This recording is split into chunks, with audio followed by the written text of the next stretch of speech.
हाय everyone, नमस्ते and welcome to pure science.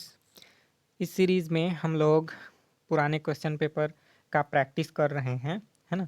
तो ये जो प्रॉपर क्वेश्चन पेपर मेरे पास है, ये लेक्चरर एग्ज़ाम 2019 SLAE 2019 एग्ज़ाम का क्वेश्चन पेपर है। फिजिक्स सब्जेक्ट का पेपर है, ठीक है।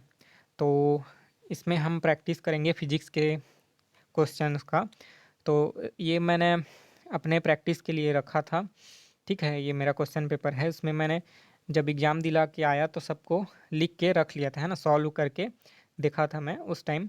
तो इसीलिए ये सब पेंसिल में लिखा हुआ है और आंसर जो है टिक किया हुआ है, ठीक है। तो आप बस उसको देखते जाइए, मैं एक्सप्लेन करते जा रहा हूँ, ठीक है। क्वेश्चन कैसे बनाना है और इसका आंसर किस प्रकार से आएगा उसको देखते जाइए। बहुत सारे क्वेश्चन इसमें मिस्टेक हैं तो उनको हटा दिया गया है, विलोपित कर दिया गया है व्यापम द्वारा, ठीक है। और बहुत सारे का आंसर नहीं दिया हुआ है ना, मतलब एक्सप्लेन नहीं किया हूँ मैं, ठीक है, सिर्फ आंसर दे दिया हूँ, तो उसको ध्यान रखिएगा। चलिए फिर देखते हैं।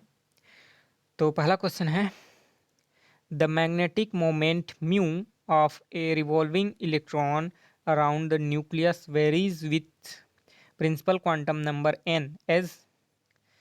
हिंदी में, एक नाभिक के चारों ओर परिक्रमण करते हुए इलेक्ट्रॉन का चुंबकीय गुण म्यू मुख्य क्वांटम संख्या n के साथ इस प्रकार परिवर्तित होता है। आपको बताना है, ये ऑप्शन दिया हुआ है, mu is proportional to n, mu is inversely proportional to n, या mu is proportional to n square, या mu is inversely proportional to n square. तो सही उत्तर है mu is proportional to n। कैसे आया आंसर देख लेते हैं, ठीक है।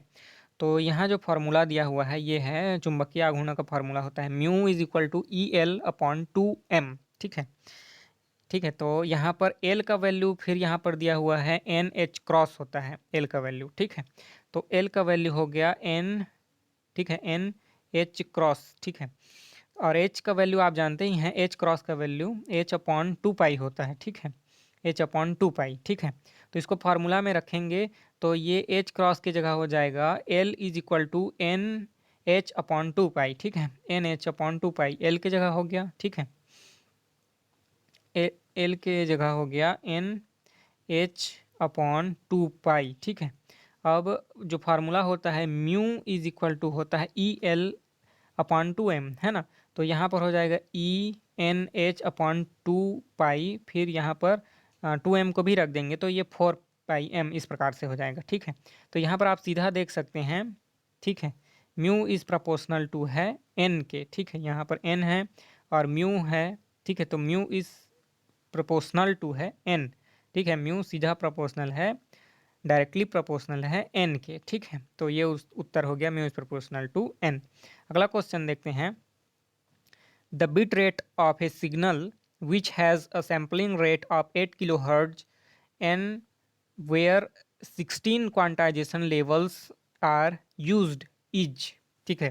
एक सिग्नल की सैम्पलिंग रेट है 8 किलोहर्ट्ज, ठीक है, 8 किलोहर्ट्ज सैम्पलिंग रेट है, इसमें 16 क्वांटाइजेशन स्टेट हैं, क्वांटाइजेशन क्वांटीकृत स्तर हैं, इसमें सिग्नल का बिट रेट ज्ञात करना है हम लोग को, ठीक है। तो ये फॉर्मूला देख लीजिए, है ना। इसका आंसर गलत लिया हुआ था या ऑप्शन में नहीं दिया हुआ था, है ना, जो इसका आंसर आ रहा है वो दूसरा है, इसलिए व्यापम ने इसको विलुप्त कर दिया है ना क्वेश्चन को। तो देखिए ये जो फार्मूला है उसमें एफ एस इंटू एन है is equal to R, R जो है यहाँ पर बिट रेट है, इसी को ज्ञात करना है ना। ये फार्मूला हो गया, बिट रेट है, आर एफ है सिग्नल फ्रिक्वेंसी है, और एन नंबर है ना यहाँ पर। और क्यू का value 2 to the power n होता है, ठीक है। ये जो n है यहीं पर का है ना, 2 टू द पावर n। तो और यहाँ पर q जो है क्वांटाइजेशन स्टेट है। तो देखिए इस क्वांटाइजेशन स्टेट दिया हुआ है, यहाँ पर बोला हुआ है 16 क्वांटीकृत स्तर हैं, है ना, क्वांटीकृत स्तर 16 हैं। तो इसका मतलब q is equal to 16 is equal to 2 to the power 4 हो गया, है ना। तो is equal to 2 to the power n, जो फार्मूला होता है उसके अनुसार q is equal to 2 to the power n होता है। तो n का वैल्यू कितना हो गया, सीधा 4 हो गया, है ना, n का वैल्यू 4 हो गया। तो आप यहाँ पर f है सिग्नल फ्रिक्वेंसी का वैल्यू यहाँ पर दिया हुआ है 1.2 इंटू 2 डब्लू, है ना, यहाँ पर डब्लू है बैंडविथ है, ठीक है। चलिए मैं दिखा देता हूँ, सिग्नल फ्रिक्वेंसी का वैल्यू होता है 1.2 सिग्नल फ्रिक्वेंसी का वैल्यू होता है 1.2 इंटू 2 बैंडविथ, डब्लू बैंडविथ है ना। तो ये सभी आपको बैंडविथ का वैल्यू रखोगे तो आप सिग्नल फ्रिक्वेंसी मिल जाएगा, सिग्नल फ्रिक्वेंसी मिल जाएगा तो यहाँ से बिट रेट का वैल्यू मिल जाएगा, है ना। सिग्नल फ्रिक्वेंसी का जितना वैल्यू होगा इंटू 4 करेंगे, क्योंकि एन का वैल्यू 4 है तो आर का वैल्यू यानी बिट रेट का वैल्यू मिल जाएगा, है ना। सैम्पलिंग रेट ये जो बैंडविथ है 8 किलो हर्ट्ज दिया हुआ है ना, तो 8000 होगा, उसका वैल्यू रखेंगे 8000 और फिर इसमें 16,000 हो जाएगा। हाँ 8000 ये डब्लू का वैल्यू, फिर यहाँ पर 2 यानी 16,000, फिर ये 32 सॉरी फिर इसमें 1.2 इंटू 16,000 ये हो जाएगा, और फिर इसका वैल्यू इसको रखेंगे एन का वैल्यू रखेंगे तो एन का वैल्यू है 4 इंटू, है ना, तो ये 4 इंटू 1.2, ठीक है, 4 इंटू 1.2 इंटू 16,000, है ना। ये वो जो क्यों 8,000 है तो ये 16,000 हो जाएगा, ठीक है। 2 इंटू बैंडविथ है, तो ये सब को सॉल्व करेंगे ना तो टोटल वैल्यू आएगा जो कि यहाँ पर ऑप्शन में नहीं दिया हुआ है, ठीक है। तो ये हो गया आपका सेकेंड क्वेश्चन, ठीक है। देखते हैं नेक्स्ट क्वेश्चन क्या है, third question. A neutron with velocity v strike a stationary deuterium atom, its kinetic energy changes by a factor of, ठीक है। एक न्यूट्रॉन v वेग से एक स्थिर ड्यूटेरियम परमाणु से टकराता है, इसकी गतिज ऊर्जा किस गुणक में परिवर्तित हो जाएगी, ठीक है। इसको सॉल्व करने से इसका आंसर आता है 8/9, है ना, जो कि किसी भी ऑप्शन में नहीं दिया हुआ है, मतलब ये इसका उत्तर होगा उपरोक्त में से कोई नहीं। ये इलेक्ट्रॉन है, ये ड्यूटेरियम परमाणु है, तो ये इलेक्ट्रॉन ड्यूटेरियम परमाणु से स्ट्राइक करता है, टकराता है, तो उसकी गतिज ऊर्जा किस दर में परिवर्तित हो जाएगी, ठीक है। इलेक्ट्रॉन की गतिज ऊर्जा किस हिसाब से परिवर्तित होगी, तो उसका उत्तर 8/9 आंसर आएगा डी, ठीक है। अगला क्वेश्चन देख लेते हैं, चौथा क्वेश्चन है the binding energy per nucleon in lithium 7 and helium 4 nuclei are respectively 5.6 mega electron volt and 7.06 mega electron volt. Then energy of the reaction, ये जो रिएक्शन दिया हुआ है लिथियम 7 प्लस प्रोटॉन मिल करके बनाते हैं 2 हीलियम एटम, ठीक है। तो इसको एनर्जी निकालना है हम लोग को, अब बाइंडिंग एनर्जी दिया हुआ है ना, ठीक है। तो एक बार इंग्लिश में पढ़ दे रहा हूँ, सॉरी हिंदी में।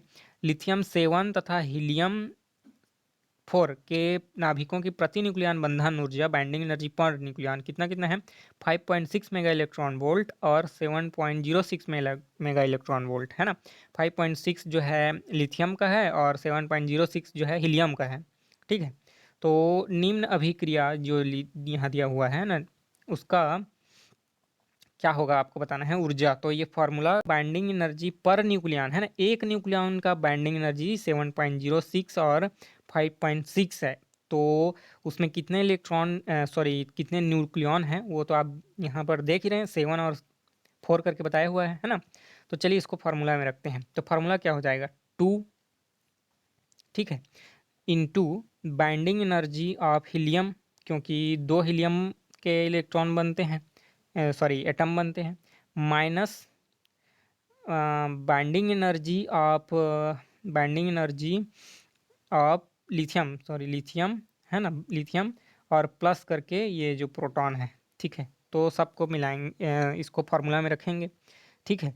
तो चलिए देखते हैं, हीलियम के पर न्यूक्लियन बाइंडिंग एनर्जी दिया हुआ है हीलियम का 7.06 और उसमें 4 चूँकि न्यूक्लियन रहेंगे, है ना, हीलियम में, तो 4 दूने हो गया 8, है ना, 8, फिर उसमें 2 न्यूक्लियन बनते हैं, ठीक है, मतलब सॉरी दो दो बनते हैं हीलियम के, यहाँ पर देख सकते हैं आप एटम, ठीक है।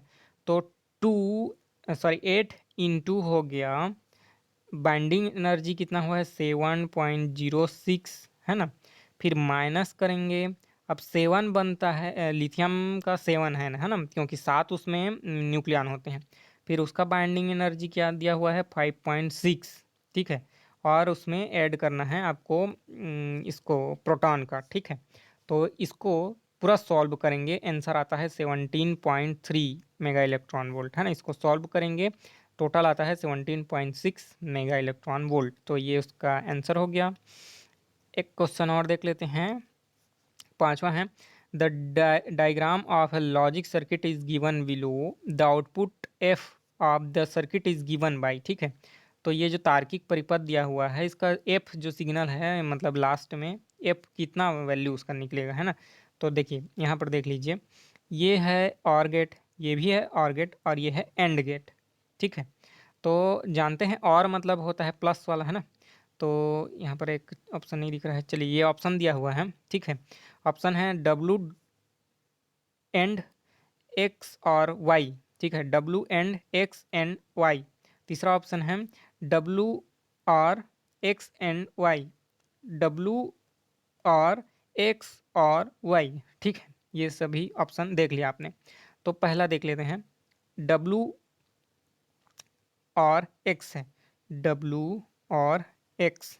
ठीक है, फिर ये ब्रैकेट में यहाँ पर एंड का साइन होगा क्योंकि ये जुड़ रहा है, डब्लू और, ठीक है, वाई, और ये एंड है। ठीक है, क्योंकि ये लास्ट में फाइनल जो बन रहा है वो इतना बन रहा है।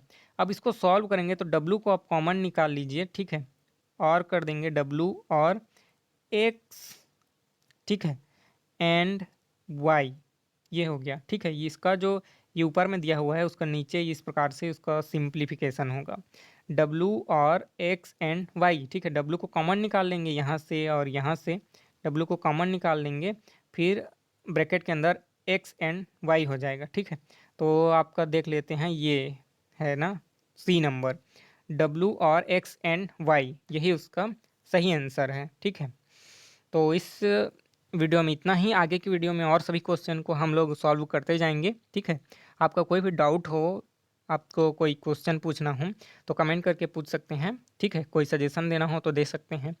अगले वीडियो में फिर मिलेंगे। ठीक है, तब तक के लिए धन्यवाद, नमस्ते, नमस्कार, थैंक यू।